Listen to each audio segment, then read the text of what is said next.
Sir Gregory Winter, you have been awarded an honorary doctorate degree from the University of Natural Resources and Life Sciences today. What is the special connection between you and our university? The special connection comes really through Florian Rucke and his colleagues. Some years ago, they were interested in using phage antibody engineering to create a novel kind of antibody. And I thought this was an extremely interesting approach, but it was at the edges of the technology as I knew it. So I was quite interested in seeing how they got on, and I, from time to time, gave them some advice. And this built into a series of contacts and friendship. What has motivated you to go into research, and what advice would you give to students to become successful researchers? So I was motivated to go into research as a child because we had a visit from a marine biologist to our school. I was brought up in West Africa in those days, and he showed this large turtle inside a bathtub. And he'd gone out and he'd got that from the wild, and he was going to do, he said, experiments on it. And I thought that was really exciting. You go out into the wild and you capture animals and then you come back and experiment on them. I didn't quite know what it meant, but I thought that would be fun. And as I grew older, I began to realize that there's quite a lot of excitement in discovering things that are completely new.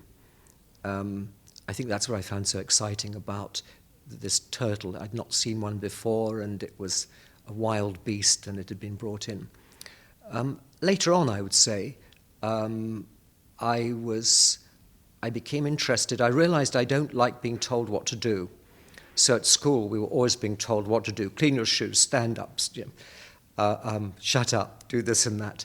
And I hate anybody telling me what to do. And the wonderful thing about science is people don't.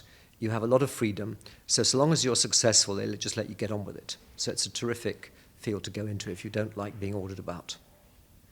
What are your thoughts on the transfer of research results into practice? Well, it's often very difficult to translate your research results into practical application. In fact, sometimes you can't, it's very, not only difficult, it's impossible to do. And so I've always taken the view that I should mainly focus on doing my research, and if I see a practical application, I should try to find a way of taking it forward. But there are a lot of things you see in your research that are not capable of practical application. There's no point in wasting your time trying to do it. So I've generally myself taken a great interest in where I can exploiting my ideas in the form of some practical application. And that really comes from